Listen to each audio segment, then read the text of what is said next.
change the people's mind apart from books? Did you mean that? What else other than books can change people's minds?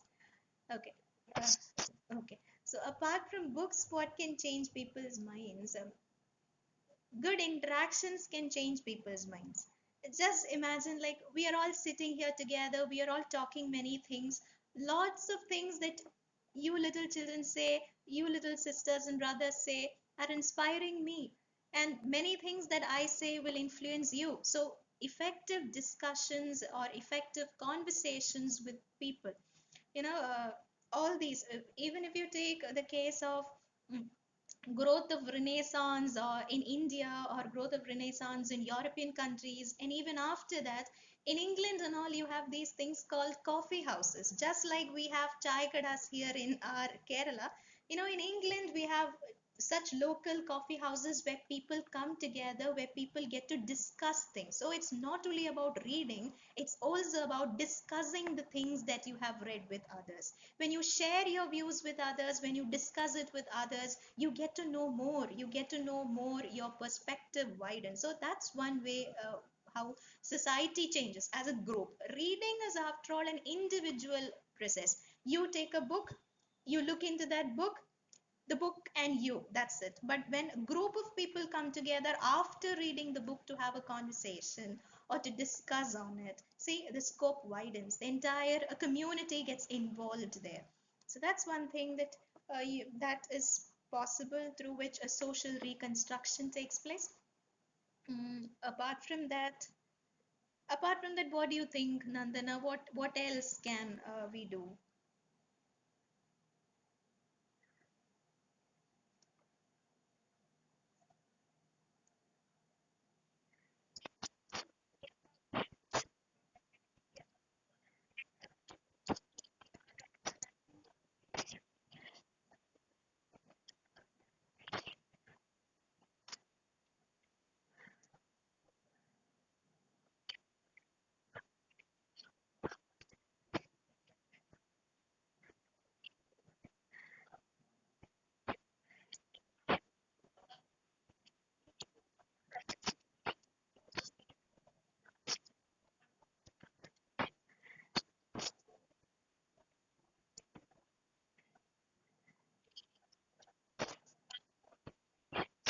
Yeah, yeah.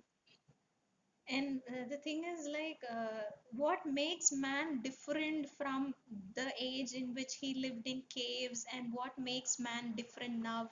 Or why do we call that human beings have become civilized? Is just because we have books. The age before books and the age after books. I think that is what makes the difference there. What civilizes human beings? What makes us us? Oh, that makes human beings true human beings. I think Vinaya has a question. Vinaya,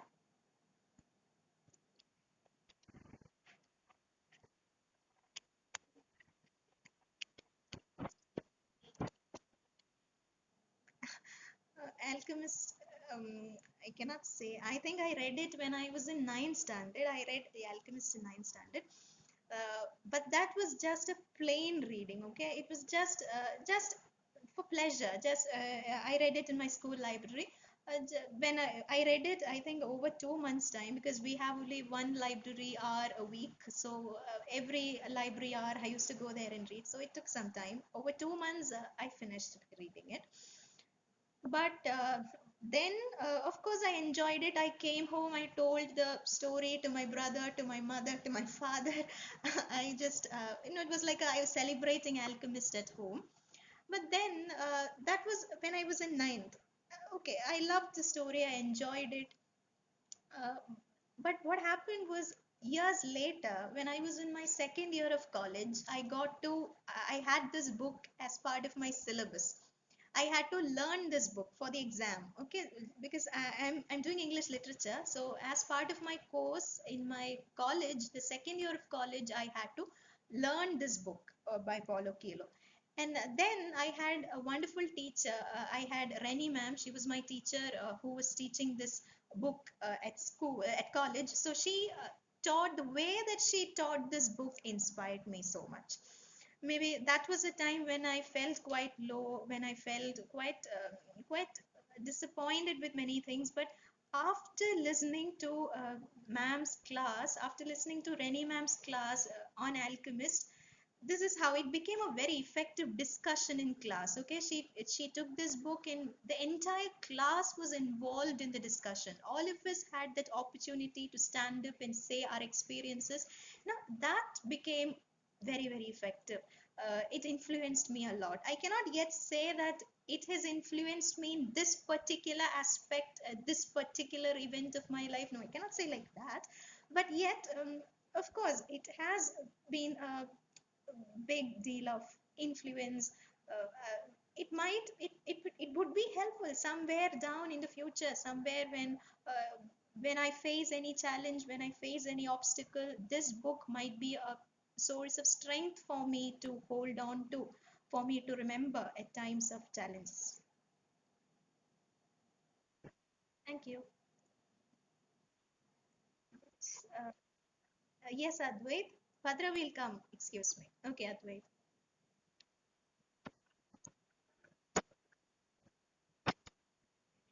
Most inspiring book. Okay. Um, of recent books that I've read, the most inspiring book I've already told you, it's Oru Sankirtanam Pole by Perumbadam. I read it only 5 days back, so it's very fresh in my memory, and it's very fresh in my list of inspiring books. Apart from that, in February, March, I read Becoming by Michelle Obama. So that was an inspiring book. So see, but it doesn't mean all the books I read become inspiring books. There are books that I read which doesn't, which I don't feel. That's another important thing. See, when you write book reviews, I just remember that now. When you keep that book for book review, after you finish that review, don't forget to give it a score out of 10.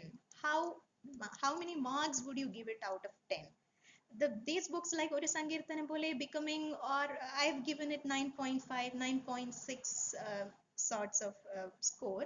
But some books, it's sometimes only 7, sometimes only 7.5. So there are such sort of books as well which doesn't score very high, because that depends. It's not because that book is bad or that book is boring, but because I did not find it quite as interesting as the others. For other people, it might be because, for example, I remember reading, there's a famous Nobel Prize winning book called Siddhartha. It's written by Hermann Hesse. He's a German author. It's translated to English and it won the Nobel Prize. I read it 2 years back. I got to read that book, but maybe I did not understand it, or maybe because it will take some more time for me to understand the great philosophical thoughts expressed in that book.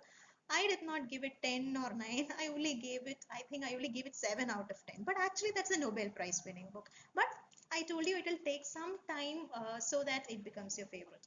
So the most inspiring book as of recently, I'll say it's Perumbadavam Sridharan's Oru Sankirtanam Pole. It has won the 1996 Violar Award.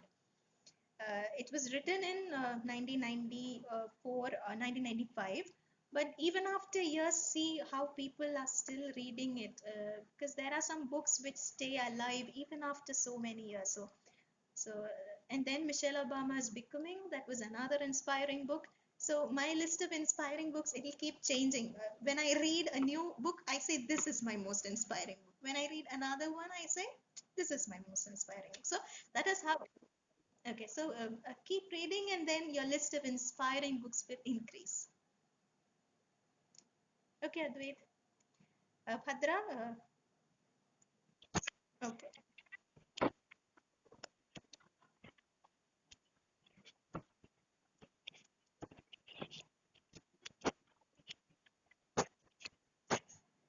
Okay, that's a good question. Because, see, we always cannot spend a lot of money, and books are expensive. A standard book at least will cost 300, 400 rupees. So, of course, they're expensive. It's not always possible to spend money and buy books. Uh, you know, that's not very practical. For especially for people from middle class families like us, not this might be the privileged ones, might be, or they might be into buying books, but from just the ordinary people like us, now we cannot bear or we cannot afford to buy all sorts of books. uh, of course, you can gift books. Gifting books is a very good option. For example, when you leave from a school, maybe you can consider why not contribute a book to your school library when you leave the school. Hmm? So school libraries can help. Then our state is the state with the highest number of libraries in entire India. So small libraries in each village. That is why we are observing today as Reading Day for Panikar's death anniversary. He was the one who was behind the Granthashala Prasthanam, that is introducing libraries in each village. He said there should not be even one village without a library.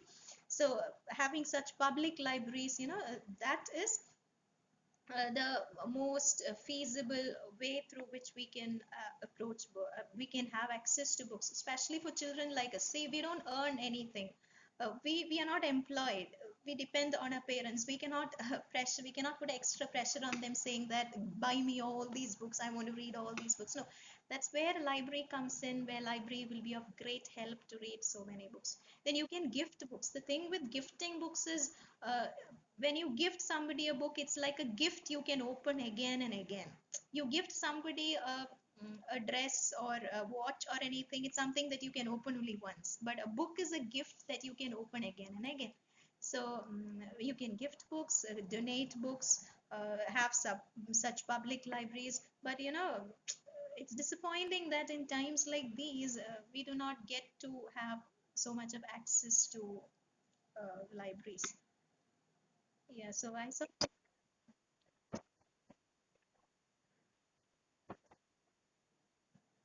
Yeah, that's another option that we can consider, Badra. Like Surya was reminding me, of course, these days, but there are people who do not have access to internet and all, right, Surya? So for all of us who those who have this access to internet, that's why I said we are all privileged. We are so privileged. First of all, we know how to read and write. How many children are there who yet do not know to read and write? So, in that sense, as we have this privilege, we should never be wasting this privilege by not reading. Yes, Nandana?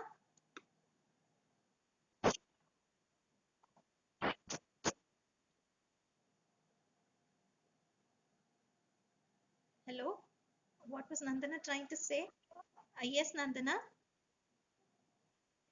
Yes, Nandana, I can hear you.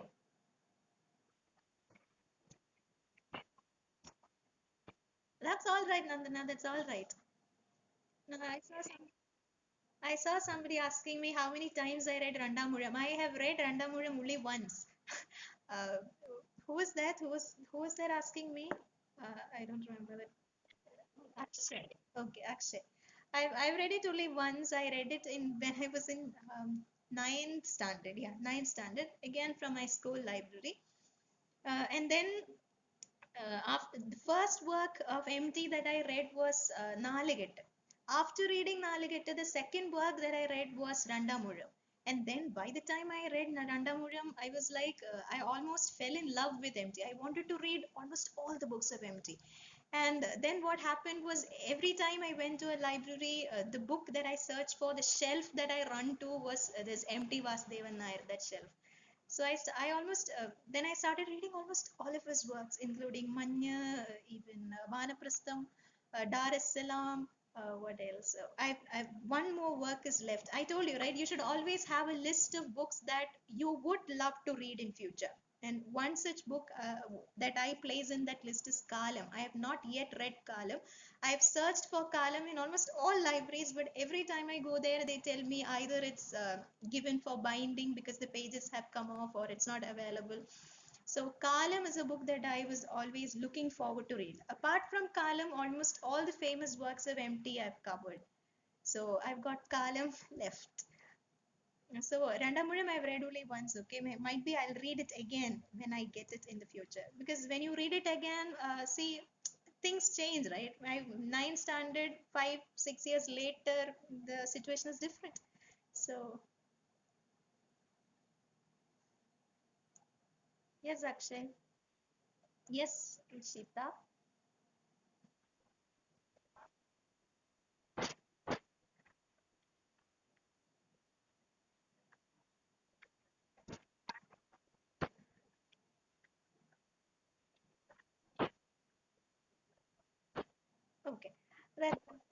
That's a very, very nice question. I'd love to answer that because, see, you've heard about R.K. Narayan, right?